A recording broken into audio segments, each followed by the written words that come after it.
Hope y'all don't mind a little music. This is Warpath. Be advised we have additional choppers from the 160. Hello there, Sarah from 17 once again, bringing you the second part to the first chapter in my Homefront Guerrilla difficulty video walkthrough, and this is entitled Why We Fight, which is the first level of the game.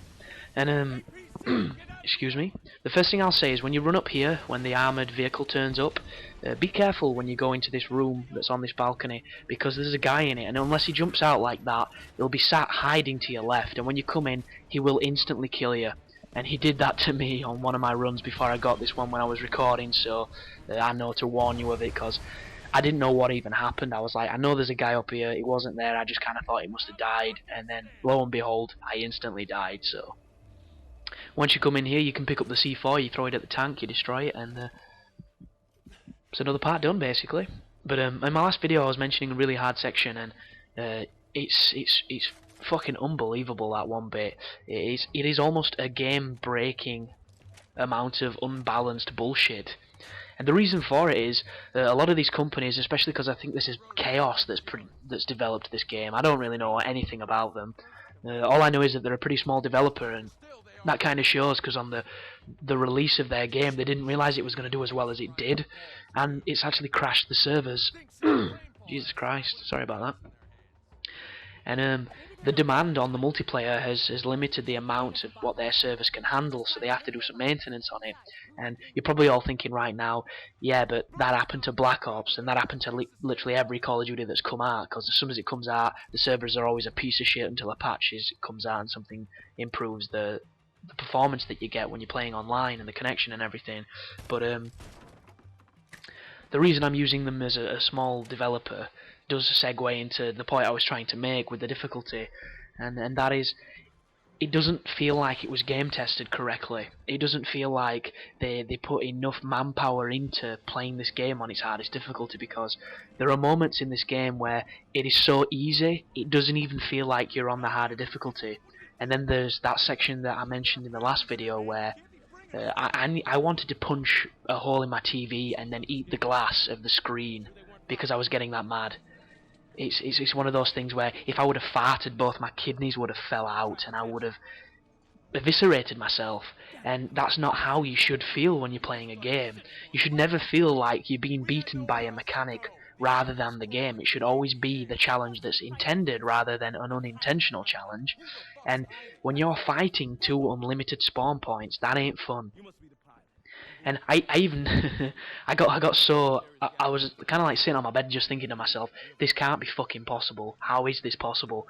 And I even tried laying prone on my belly and snailing my way to where I needed to go, and I literally got 5 centimeters towards the first guy, and he turned around, instantly knew I was there, and killed me in 2 bullets.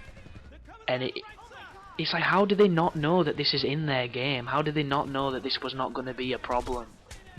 It's crazy. But on this section here, when you come into this house, if you sit near this garage door that I'm at now, you can peek around this windowsill, use it as cover, and you can shoot the dudes that stack up. But be careful, because as you can see from that starburst of the muzzle flash, there is an armoured vehicle, and that armoured vehicle will kill you before you even know what hit you, so be very careful. But right now, what we're doing is you're just biding time before your companions push on through this room that I'm stood in, and then you can evacuate this house. But it only happens after a couple of minutes once you've been killing some dudes in here. And you'll notice that on this run I kind of get carried away killing these guys, and my team moves out without me, so I start getting gassed. And the way to avoid what I do is to just move out when your team says so, because apparently I was in another world when they mentioned that we were getting the fuck out of Dodge, because I sit in this room and get gassed a bit. But yeah, be careful, because the enemies will follow you through that room as well if you don't kill them all. And I don't think you can kill them all, because this game seems to love the unlimited spawns. It does make the set pieces feel a little bit more impressive, but it's also kind of cheap, because when you're killing dudes that you can physically see spawning, and it's not the multiplayer, so you don't feel cheesy about doing it, it's just kind of bullshit. But right now is when you get gassed, so you have to move out here. And then if anyone's chasing you like there is me, spin round and nail them, or they will fuck you up, because as you can see, that dude's coming and so is she. But push through here. You should be safe in this area and just follow your dudes, because they will tell you where the next area is. And that's one thing that this game definitely did to its advantage. It kept you in these claustrophobic environments, it kept you in these suburbs, and it really drove home the point that this is America, this is the suburbs of America, this is where people live, as opposed to, you know, just a big fucking field that could be in the middle of anywhere. And it definitely works to its advantage because it personalises where you're fighting, even though sometimes the visuals do look a little shitty.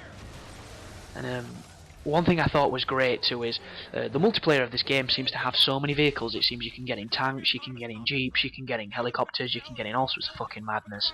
And there's pretty much none of that in the single player. And I was totally expecting, you know, the cheesy cheap jeep level, the really crappy tank level, and then the chopper level, and you know, there's contrived mechanics that you see in video games these days just to pad out some length. And I'm not saying this is without those gaming tropes, because this definitely has a few of them.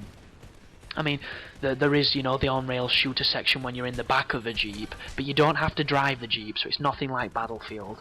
And there is no moment of this game when you're in a tank and you're driving, blowing shit up. Instead, you get to laser designate this I don't even know what it is. It's called the Goliath, and it's controlled by a computer. And then basically you point where you want it to shoot, and it does it all automated. And it's pretty cool because it keeps you in the action. You don't feel like you're in a fucking giant steel-clad machine running around doing nothing. And then there is only one vehicle level in the game, which is the second to last level where you control a helicopter, and the helicopter controls really well, and I didn't think it would be, and it's not frustrating at all. This is not Operation Flashpoint. You're not going to die trying to take your fucking chopper off the ground. This is so simple, it's spoon-fed to you. And right now you've got to hit that vehicle over there with this designator, and it just wasn't doing it for me, so you have to come out into the open.